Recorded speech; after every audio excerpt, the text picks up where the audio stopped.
Hello and welcome to Black Kids in Outer Space. This is our first show. We talk about urban planning, we talk about walking and bicycling. I have my first guest, Aaron, who is awesome, who is also a Californian, just like me, but we're on the East Coast now. We're in New Jersey. He's an advocate, he's an activist, he is a public relations guru. You also ran for office, you ran for the assembly. You do all these amazing things, but our lives kind of collided together owing to our love of bicycling and politics. Aaron's actually going to be on the Road to Freedom, Creating an Equitable Journey for All New Jersey Bike Summit that's coming up on the 24th. So, Aaron, thank you for coming to the show. Yeah, thanks for having me, Lark. It's really great to be on today. Yeah. Well, I think, what we were going to talk about is how can we create a more equitable New Jersey in regards to the streets? I mean, if you can't get home, my saying is you can't get home, you can't do anything. So how, what would your ideas to be to create a more equitable New Jersey in regards to our streets and get people getting around and access? I know it's kind of like a big question, but. Yeah, I mean, there are so many issues, but right now it starts with planning and laws. There are too many barriers to access to riding because of the way we design our cities and the laws that are being enforced that are not equitable, that are unjust, and that are keeping people of color from being able to ride and walk efficiently, effectively, and safely. And that's another thing. It's like when we talk about the road, walking, bicycling, public transit, they're all connected. I've noticed in places like Los Angeles, in places like New York, that kind of connector, like connecting, like, okay, when you ride bikes or when you walk, you need to have public transit that connects because you can't always do it the entire way. What can we do about having, doing better with connecting communities of color, hyper-segregated communities, Black communities, Latino communities? How can we better connect our communities so that we can have access and be part of more part of active transportation? Well, I think the notion of putting together good, usable, safe networks is so important. Everyone wants to emphasize heavy rail because it's great for these gentrified communities that are affluent enough to put in train stations. But we need to look at the way bus networks, safe, efficient bus networks, are better integrated into, communities where there are less affluent people. Those are people who need to ride the bus, and our bus systems are woefully inefficient and deficient. So that's the first way of being able to connect people who walk and ride to a high level transit system. Buses should be, bigger. They should be able to accommodate bikes in a way that they currently don't. And the network should get people much closer to where they live, as opposed to forcing people to make these long trips that people in gentrified affluent communities don't have to do. Well, I guess, when I was in Los Angeles, I thought, yes, I did agree with the idea of the bus. But do you think so you think the trains are not appropriate? Like you think it's not, because I think the reason why I like trains is because you can see it. Like you're like, oh, wow, there's a train here. I can take the train. You think it's something, I mean, I get what you're saying because I've heard that before in regards to buses. Like it's easier to put them everywhere, and you don't have to do this permanent kind of infrastructure. But is that adding to kind of not investing in communities of color? Can we only have trains in affluent communities? Can we realistically get trains in hyper-segregated, economically oppressed communities? I mean, is that something we all? It's kind of like this idea, like. I will make a Black Panther reference because we have to. Black Kids in Outer Space. You look at Black Panther and they had like kind of an urban planning element, and it was ideal, and everybody kind of could get to where they needed to get to and not have to have a car. Is it realistic for us to think that our cities are going to actually invest in Black and brown communities, or is that just like a pipe dream that's not happening? And we should think about what can we do now instead of what we can do in the future. If that question makes any sense to you. Well, unfortunately, everything's about dollars and cents, and I don't think it can be considered a pipe dream when we can put into the heads of the people who are making policy and the people at New Jersey Transit that, ridership is what is going to be needed to make these transit networks sustainable. And the more you can boost ridership from working class people, people of color, people who absolutely need to use public transportation, the more successful New Jersey Transit and other regional transit networks will be. So you talked about, does it just have to be busing and why can't we also have trains? I think light rail is a great way to bridge the gap. It's much easier on a technical level to install those infrastructure pieces. And it's much more accessible. It's easier to get into neighborhoods with light rail than it is through heavy rail. So it's a good way to also give people in less affluent communities the opportunity to access the same kind of transit options that are available in more affluent neighborhoods with light rail than it is through heavy rail. So it's a good way to also give people. Okay. No, it's true. It is. You're right. I mean, I think that's, I look at, places like Bloomfield and I think about, wow, it seems like in Bloomfield, the way we are doing our, I think about Bloomfield Avenue and how can we create it so we're actually connecting urban Essex and suburban Essex. There seems to be actively in some parts of New Jersey where we're actually trying to, we don't want the communities to be connected. We want the communities to be segregated. I mean, do you think this is something that's actually, that it actually happens, like where they're actually people actively trying to make it so that certain people can't get to where they need to get to? Well, I don't know. I mean, you live in Bloomfield, so you might know this better than me. But from what I understand about Bloomfield, their train station is nowhere near the downtown center, which is really struggling. And what they've done, instead of bring people from the train station through connectivity into the downtown center, is they've just decided to build, expensive condos and apartments right next to that train station so that, affluent people can have their fancy housing and jump right on the train and go into the city instead of actually be connected to the many neighborhoods within Bloomfield itself. And you have a lot of those, neighborhoods which are lower income along Watsessing Avenue and a lot of those places along Bloomfield Avenue near the train station. They're beginning to get priced out now because of the new housing being put in. So, yeah, we need to look at how transit begins to, can begin to connect these communities together and make them stronger and better places for everybody to live instead of places where the original residents just get priced out. Mm-hmm. I mean, that's one of the problems. I mean, and that's another challenge. Do we think that we can actually kind of stop the tide of Brooklyn, Manhattan? I mean, what can we do to make transit accessible, affordable for everyone?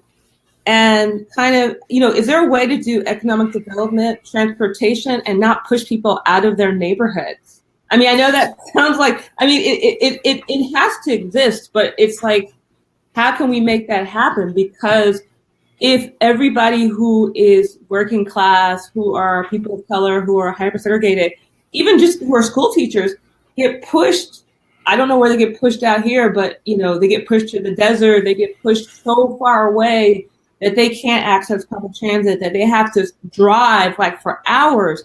I mean, I know that's a big question, but what can we do to kind of stop this?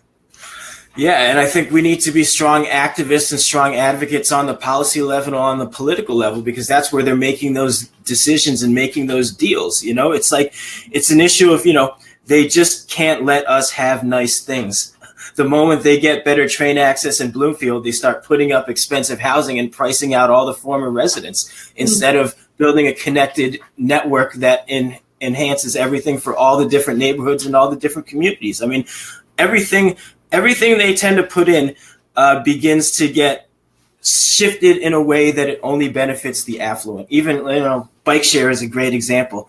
Bike share should be something that's very economical and very useful for people of all economic levels. And it's not. They set up docking stations that are only in affluent neighborhoods and make it nearly impossible for people in less affluent neighborhoods to access those forms of transportation that should be cheap and very well networked. And then you look at places like DC, where they're really beginning to implement dockless bike share, and it's really popular with people of color and young people, and they're being basically persecuted for using these bike shares, getting reported as, being bike thieves and things like that. And the people in the more affluent communities are trying to shut down the dockless bike share program. It's absurd. It's like they don't want us to have anything nice. They want to keep all the nice transportation infrastructure and all the pretty toys for themselves and not give them to people who are not as affluent or people of color. It's not right, and it's got to be put a stop to on the policy level and on the political level by activists and advocates. That's the only way we can do it. I mean, I think that's one of the challenges. I mean, even bikeless dock shore. I mean, what after it seems like it's a good thing because of the way communities are hyper segregated, which means that we are not connected to necessarily the white or downtown community. So if you're on the outskirts of town and you have bike share, the dockless bike share makes more sense to people of color, to people who are hyper segregated, to people who are the immigrant community, because you can put them anywhere. But Exactly. Then it's kind of other element. There's but they don't have phones. But I mean, and I'm kind of in my own head. I'm like, do you think people are actually trying to help when they're saying these things? Or, I mean, it's my favorite phrase now is insincerity or ignorant. Do you really, are you actually trying to help and don't know? Or do you totally understand and you're kind of, because your way of continuing the oppression of people and continuing people so that people don't have access? Yeah, I mean, it's really an issue of both. People who are making these decisions at a higher level are very insincere with their platitudes and their empty words and empty catchphrases that things are going to be accessible to everyone, and they really have no intention of it. And then it is on the other side, ignorance on the level of the general public. And that's where we as activists and advocates need to make it known that these policies are unjust and are segregating people instead of bringing our communities together. Mm-hmm. And then that's what, that kind of goes to another step.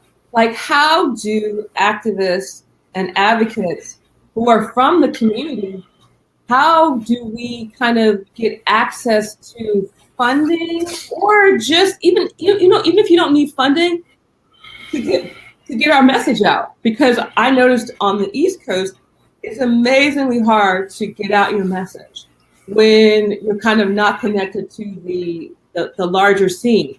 Like if you are, say you're from Newark and you have a advocacy group and you're from Newark, not like somebody from somewhere else, but you're from the actual city. How do you access, the media here? It seems to be like a block in regards to media. It seems to be a block. I'm not saying just New Jersey, I'm saying everywhere. Right. There's a block in regards to, they will not allow your message to get out unless you're kind of part of this larger thing. And then you can't be part of this larger thing unless you have money, but you get blocked out of that. Like, how do we if we want to have safer streets, we need to have a variety of voices and a variety of people talking. I mean, what are your ideas in regards to that? Well, I mean, first of all, it gives me a good time for a shameless plug. Events like our Bike and Walk Summit are the perfect opportunity for people of different communities, different levels of policy outreach or activism to have the ear of people who are in power or people who are making decisions. It brings together not just the community activists and advocates, but people who are planners, engineers, politicians, and public officials. We have a chance to get them all in the same room. They're stuck with us for a full day, attending workshops and sessions, and they have no choice but to listen to us. So that's the first part in, building these bridges and establishing these lines of communication. But from there, that's obviously not enough. After one day, they can easily forget everything they've heard, and we've got to keep the pressure on. You talked about how difficult it is to get funding, and that's why we need to pull together, our resources with public entities like schools, universities, museums. Do a lot of outreach there because, they're able to get funding streams that we can tap into in ways that, a lot of private foundations just don't want to give us that funding. It's not attractive to them in the way that other projects are. So we've got to use the resources we have access to, in the educational, public, community-based sector A lot of research institutes like Voorhees Transportation Institute at Rutgers, they're doing a lot of good work trying to highlight issues that regard the need for transportation equity and economic justice for people who want access to all modes of transportation. Charles Brown does a lot of great work with that. And, as policy activists and advocates, we can amplify his voice, take his message out into communities, into museums, into other, workshop type places that have funding and attract people, and just spread the message. That's really the only way we can do it. Build upon the people who are doing the work in the academic centers during the policy sector, and amplify their voices using any means we can possibly get. Mm-hmm. No, that's true. We have to amplify each other, we have to support each other, and we have to, come to New Jersey Bike Walk Summit, of course, because that's, I kind of think about in regards to the making change. I almost feel like that's kind of our spot. To the New Jersey Bike Walk Coalition seems to be the coalition here in New Jersey to actually make a difference in actually creating policy, getting people to go out there. I went with New Jersey Bike Walk Summit for the National Bike Summit to actually go and to talk to different politicians about Tiger funds, about the horrible Trump infrastructure package that wants to take away all the money from the public and kind of come into this private-public partnership oddness. So that's important. And what to wrap this up? Do you have can you tell me like the worst and the best, or if you don't have to have a worst, but maybe you just have one, but the worst city in regards to equity and the best city in regards to equity? That includes transportation, costs, etc.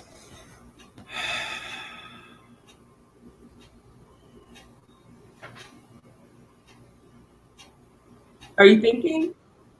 I'm lagging, so I'm hearing you and I'm seeing you differently. Okay, so sorry. If I can go ahead. I don't know. It's really tough to say that any city has it down pat. I would say that San Francisco and the Bay Area have made the biggest or most significant attempt to identify some of the problems and create a specific goal of, I believe, 2040 in rectifying a lot of these equity issues. I think that's, I can't say any city really has it right, but what they've done in the Bay Area is say this is a serious problem and identify a clear goal of a year. It's a little further down the line than I would hope for, but they're at least putting concrete solutions and plans in place. And that's something that most cities haven't done. New York, you're obviously aware of the issues in New York City, and we've been talking about DC. So the fact that, on a policy level with the actual policymakers in the Bay Area, they've actually identified this as a problem. It's not just the activists and advocates who are screaming into a closet. I think that makes San Francisco significant. Worst city? Oh gosh.